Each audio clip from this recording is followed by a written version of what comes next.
6:30 a.m. on May 28, 2025, the Western Pacific wakes under a thick, unsettling fog. The sea is quiet, but the silence is heavy with tension.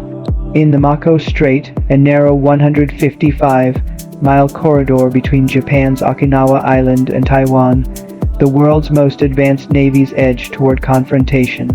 This waterway isn't just a patch of ocean, it is a gateway, a choke point, a testing ground where rival powers flex their muscles to prove who controls the future of the Pacific.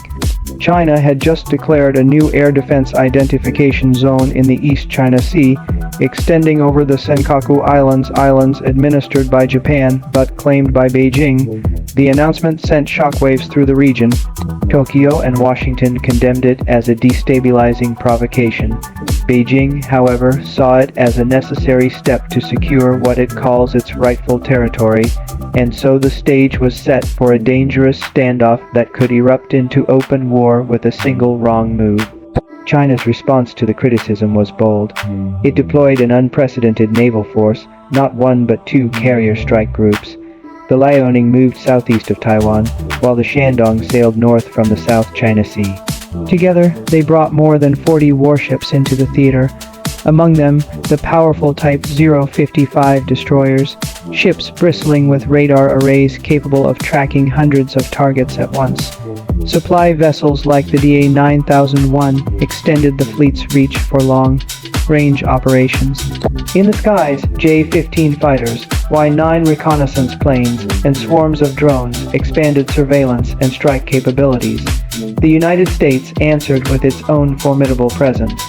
The USS Ronald Reagan Carrier Strike Group steamed toward the strait, shielded by Arleigh Burke-class destroyers with cutting-edge radars and Ticonderoga-class cruisers equipped to intercept ballistic missiles. Beneath the waves lurked Virginia-class nuclear submarines nicknamed Silent Killers, invisible but always ready. Japan joined with equal determination. The helicopter carriers Izumo and Kaga set sail, supported by Maya and Atego destroyers armed with some of the world's most advanced missile defense systems. P-1 and P-3 Sea Orion patrol aircraft swept the seas, hunting submarines and tightening the noose around China's navy. For the US-Japan alliance, the mission was clear: prevent Beijing from breaking through the first island chain, the natural defensive barrier stretching from Japan through Taiwan to the Philippines. On the bridge of the USS Higgins, Captain Sarah Mitchell, a veteran officer with 15 years of experience, studied radar screens as unfamiliar signals pulsed across her monitors. Every flicker could mean hostile intent. Across the strait, Admiral Lee Y, the brilliant commander of the Liaoning Strike Group, calmly considered his options. Nicknamed the strategic brain of the East China Sea, Lee had one goal: break the encirclement and carve open China's path to the Pacific. By mid-morning, Japanese radars on the JS Maya picked up a disturbing signal.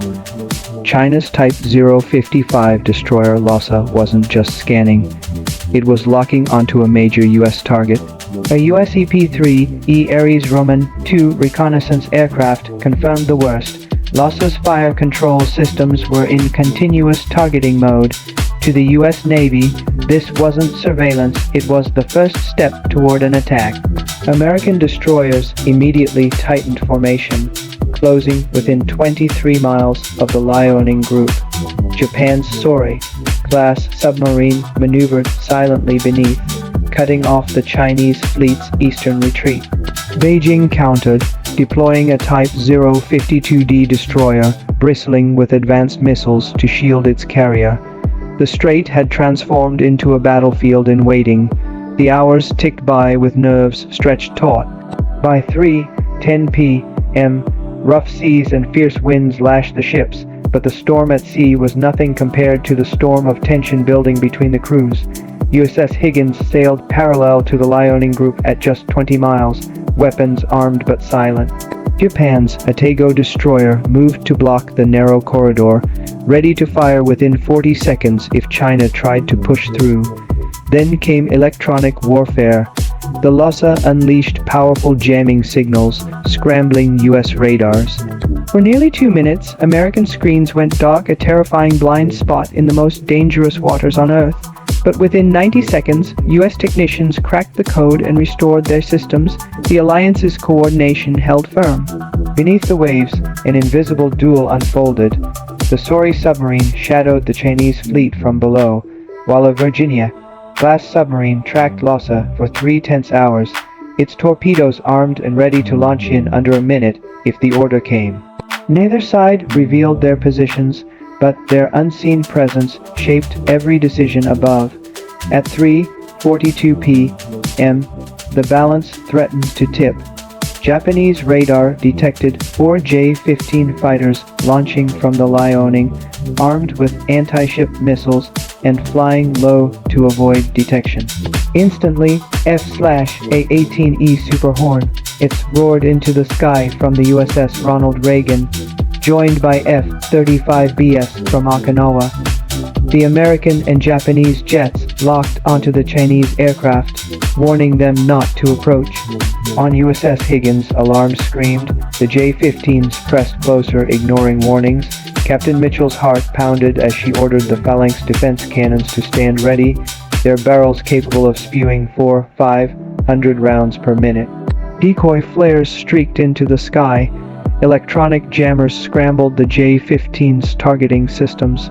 For a breathless moment, war was seconds away. Then, in a sudden maneuver, one Chinese fighter dove to just 3,000 feet, radar locked directly onto USS Higgins. It was within range to launch its missiles, under US Navy rules that alone justified firing in self-defense.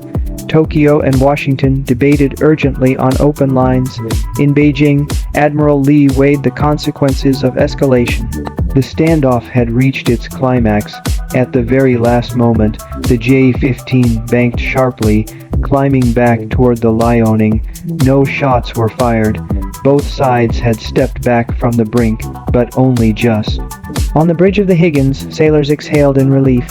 Captain Mitchell wiped sweat from her brow, fully aware of how close they had come to sparking a Pacific War. By 4:50 p.m., Chinese ships began slowing, turning away from the strait in a defensive retreat. Fighters landed back on their carrier decks.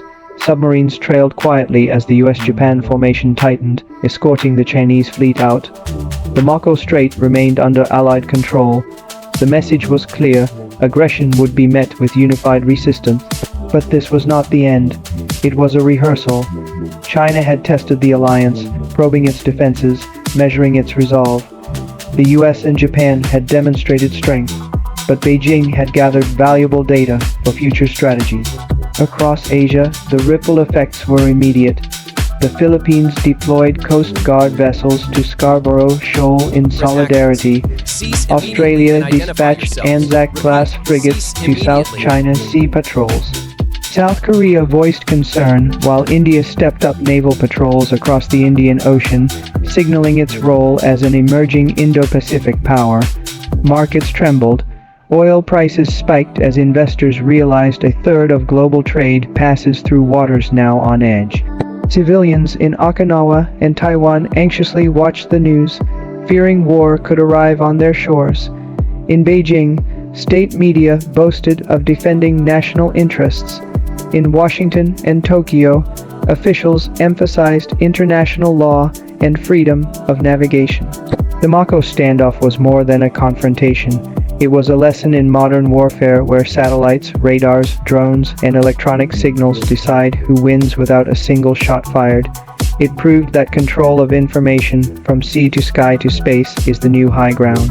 And it showed that the Indo-Pacific, with its chains of islands and choke points, is now the front line of global power. The question remains, will China double down, building more bases and submarines to break the chain?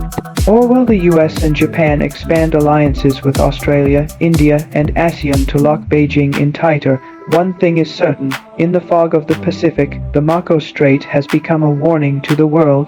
The next time these forces meet, restraint may not win the day.